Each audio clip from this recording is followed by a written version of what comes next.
This is Evangelist George McTyre of the Word of God Ministry, and I'd like to thank you once again for taking the time to check out this clip. This clip is in response to an earlier clip that I did about the death of Trayvon Martin and the case that I was saying that the other clip was basically about the fact that there should be no first degree murder charges against George Zimmerman because there was not enough evidence for that issue to stand up in court. I did at the end of the clip mention that he might be guilty of manslaughter, or he probably could plead self defense and could possibly uh, get off, or that's probably why the police did not arrest him, because of there was probably, it sounded like there was some sort of an altercation before the shots were fired, which then meant in my mind that it was possible that George Zimmerman uh, was defending himself when he shot and killed Trayvon Martin. Today I was surfing on YouTube and I found an interesting clip. It's a clip of this news anchor Anderson Cooper is interviewing Trayvon Martin's father. And in this clip, at the 3 minute and 45 second uh, part mark on the clip, Anderson Cooper asks Trayvon Martin's father about the reports that George Zimmerman sustained wounds to the back of his head and he was all bloodied and so forth. And Trayvon's father kind of really didn't answer the question, exactly. He just commented about, his son and so forth. He doesn't know about all of that. But the case then becomes, how did George Zimmerman sustain wounds to the back of his head when, number one, we are told that George Zimmerman cornered Trayvon Martin and then shot him in cold blood? How did the wounds and so forth get on the back of George Zimmerman's head? The only possible scenario that can be brought up is the fact that somehow or other Trayvon or person or persons unknown attacked George Zimmerman from behind, and in defending himself, Trayvon Martin was shot and killed. There's another clip. I might try to run a companion clip to this one, where one of the writers that writes comments uh, maybe had seen another clip where they said that George they put out a scenario that the screaming that we heard for help on the tapes that were played on the news by the police and so forth were actually of George Zimmerman hollering for help as he was being attacked from the back. And then they speculated that he hollered twice, and then there was silence for a bit. Then there was another yell for help, but the voice on this second, on the this time around, had a different pitch behind it, which meant that then Trayvon Martin realized that George Zimmerman had a gun, and at the time that was when the shot rang out. So I'm going to, I want you to listen to this segment of Anderson Cooper asking Trayvon's father about this injury to the back of George Zimmerman's head.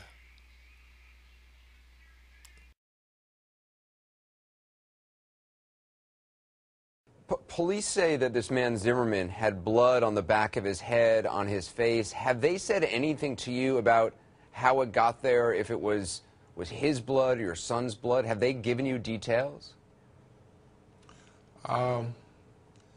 They told me that it was an altercation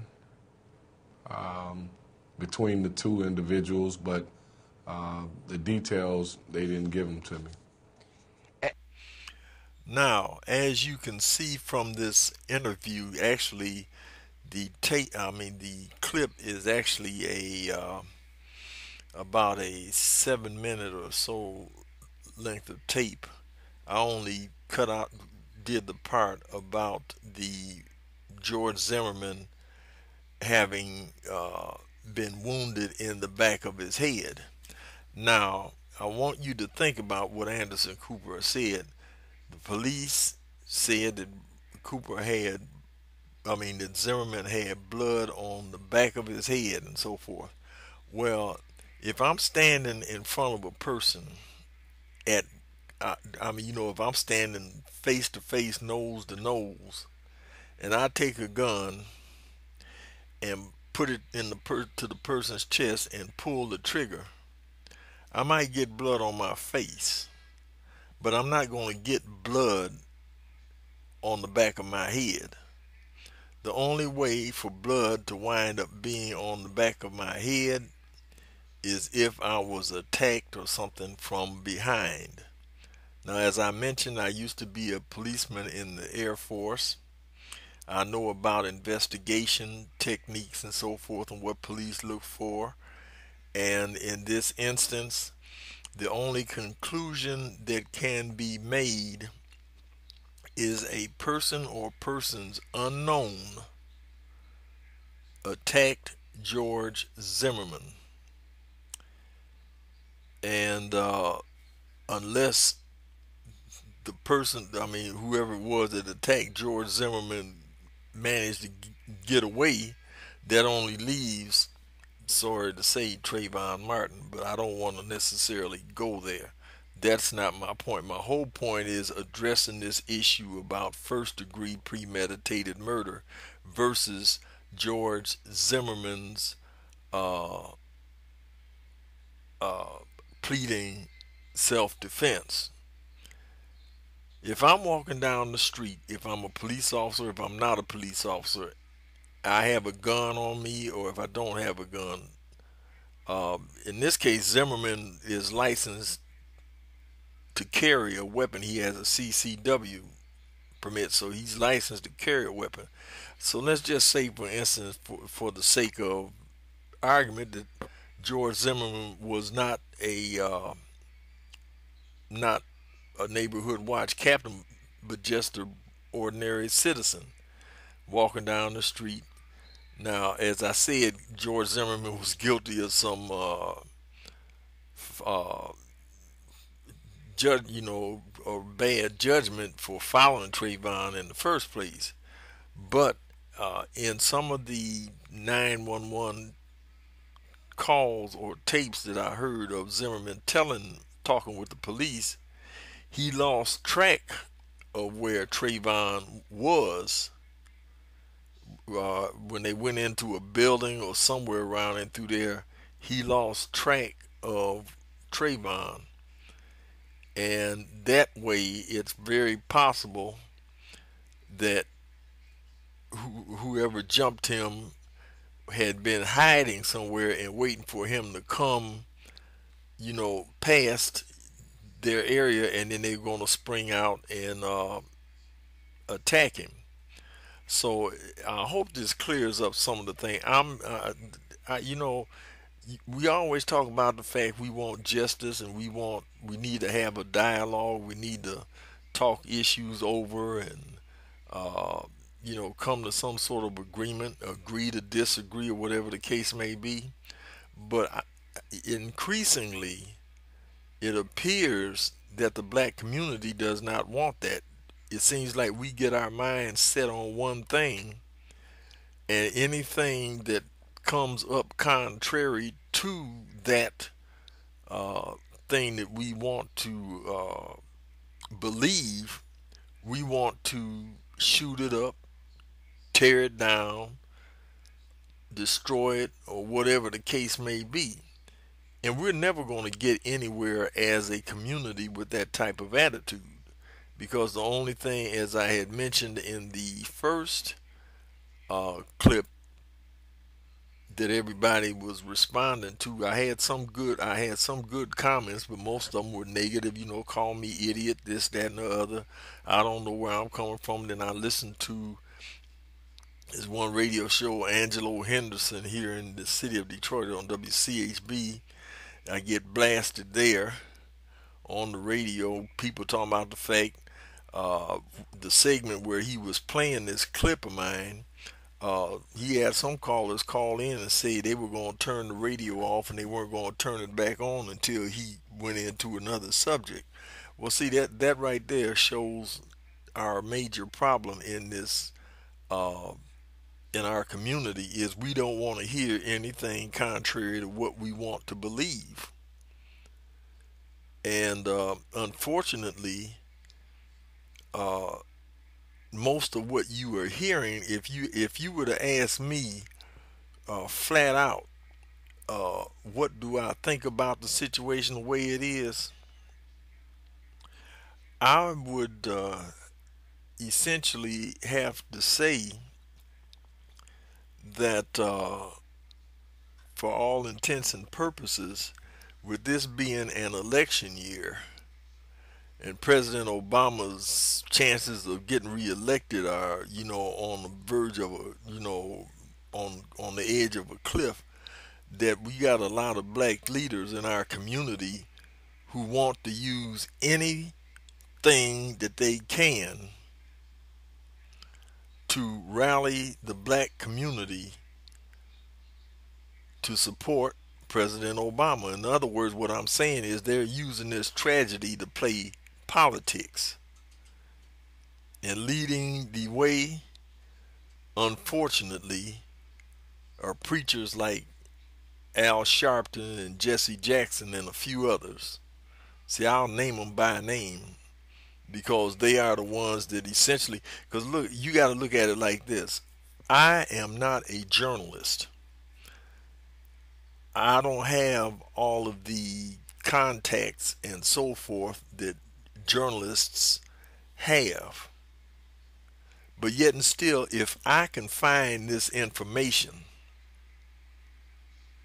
that's out there, how come these people that are being paid all of this money to sit on CNN, on WCHB, keeping it real, and uh, whatever else things they are, head up all of these civil rights organizations and so forth, and have access to the congressmen and to the senators and to the president? How come they can't find this information, but here I am, an ordinary person out here, I find it? That leaves one of two things.